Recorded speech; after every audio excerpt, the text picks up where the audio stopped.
Corona महामारी के भीषण आपदा काल में मैं जगत किशोर मिश्र ऑनलाइन कक्षा के माध्यम से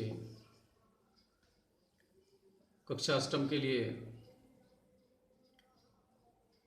पाठ्यपुस्तक रुचिरा से प्रथम पाठ को लेकर उपस्थित हूँ। रुचिरा प्रथम पाठ कक्षा अष्टम सुभाषितान। सुभाषित का मतलब क्या होता है? सुभाषित शब्द बना कैसे? सु जोड़ भाषित। सु का मतलब सुंदर, मधुर और भाषित का अर्थ वचन। तो सुभाषितानी यानी सुंदर वचनों का एक संग्रह, बहुवचन लग गया है यहाँ पे। सुभाषितानी सुंदर वचन कह सकते हैं, सदुक्ति कह सकते हैं, ठीक है, मधुर वचन कह सकते हैं, किसी भी नाम से इसे कहा जा सकता है। तो प्रथम पद को लेकर मैं प्रस्तुत हूँ। प्रथम पद है गुणा गुणज्ञे सुगुणा भवन्ति ते निर्गुणं प्राप्य भवन्ति दोषाः सुस्वादुतोयाः प्रभवन्ति नद्यः समुद्रमासाद्य भवन्त्यपेयाः। भावार्थ कि गुणा गुणज्ञेषु गुणा भवन्ति। तो मतलब कहने का मतलब है कि गुणियों के संपर्क में आने के बाद जो भी दान दक्षिणा आदि का गुण होता है, वे सारे गुण क्या होते हैं? समृद्ध हो जाते हैं। किंतु जैसे ही वे अवगुणों के संसर्ग में आते हैं, ते निर्गुणम प्राप्य भवन्ति दोषा। किंतु जैसे ही वे गुणहीनों के संसर्ग में आते हैं, अवगुणों के संसर्ग में आते हैं, उनमें भी अवगुण भाव, जो अवगुण रूपी दोष है, वह उत्पन्न होने लगते हैं। एक सामान्य सा उदाहरण, सुस्वादुतोया प्रभवन्ति नद्याः समुद्रमासाद्य भवन्त्यपेयाः। सुंदर मीठे जल वाली नदियां जो जिसका जल पेय है, जो स्वास्थ्यकर है, वैसी नदियों का जल भी जब समुद्र के संसर्ग में आता है, नदियों का मिलन जब समुद्र से होता है, जब नदियां समुद्र में प्रवेश करती हैं, तो जैसे ही समुद्र का संसर्ग से प्राप्त होता है, उन नदियों का जल भी खारा हो जाता है, यानी दोष युक्त हो जाता है। उसका जल पीने योग्य नहीं होता है।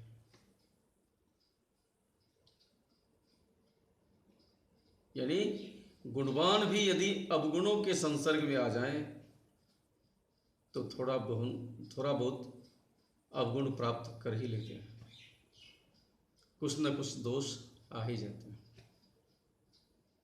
दूसरे पद में मैं इसका अन्वय भी बता देता हूं। गुणा गुणज्ञेषु गुणा भवन्ति, और क्या दिया है? ते निर्गुणम प्राप्य दोषा भवन्ति। गुणा गुणज्ञेषु गुणा भवन्ति ते निर्गुणम प्राप्य दोषा भवन्ति नद्याः सुस्वादुतोया भवन्ति आसाद्य अपेया भवन्ति। समुद्रम आसाद्य अपेया भवन्ति। समझ गए? सबको अलग कर दिया कि गुणवाणों के संसर्ग में आने के बाद दान दक्षिणा आदि गुण समृद्ध होते हैं, उसमें व्यापकता आ जाती है। किंतु जैसे ही वो अवगुणों के संसर्ग में आते हैं, दोष युक्त हो जाते हैं। अलग भाव दे रहा हूं मैं। और यहाँ पर अलग अलग वाक्य दिया है। नद्या सुस्वादु तो या होती, नदियों का जल क्या होता है? सुस्वादु होता है, सुमधुर होता है, सुंदर पेय युक्त होता है। किंतु समुद्र मासाद्य भवंती अपेया, जैसे ही समुद्र में से उसका संसर्ग होता है, उसका जल पीने योग्य नहीं रहता है। दूसरे पद में साहित्य संगीत कला विहीन साक्षात् पशु पुच्छ विषाणहीन तृणं न खादन्नपि जीवमानः तद्भागधेयं परमं पशूनाम्। दिया है साहित्य संगीत कला विहीन। साहित्य संगीत और कला से विहीन मनुष्य कैसा हो जाता है? पूंछ और सिंग से रहित होते हुए भी साक्षात पशु के समान हो जाते हैं। तृणम न खादन नपि जीवमान, यद्यपि वह घास नहीं खाता है फिर भी जीवित है। तद भागधेयम परमम पशूनाम, यह पशुओं के लिए परम सौभाग्य की बात है। यद्यपि मनुष्य घास नहीं खाता है, किंतु यदि साहित्य संगीत और कला से विहीन है तो पशुवत है, तो यह पशुओं के लिए परम सौभाग्य की बात हो जाती है।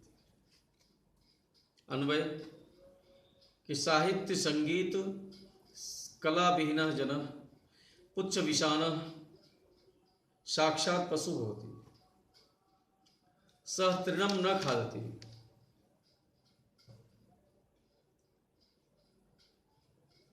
सह तृणम न खादन्नपि जीवमान भागधेयम तत् परमं पशूनाम।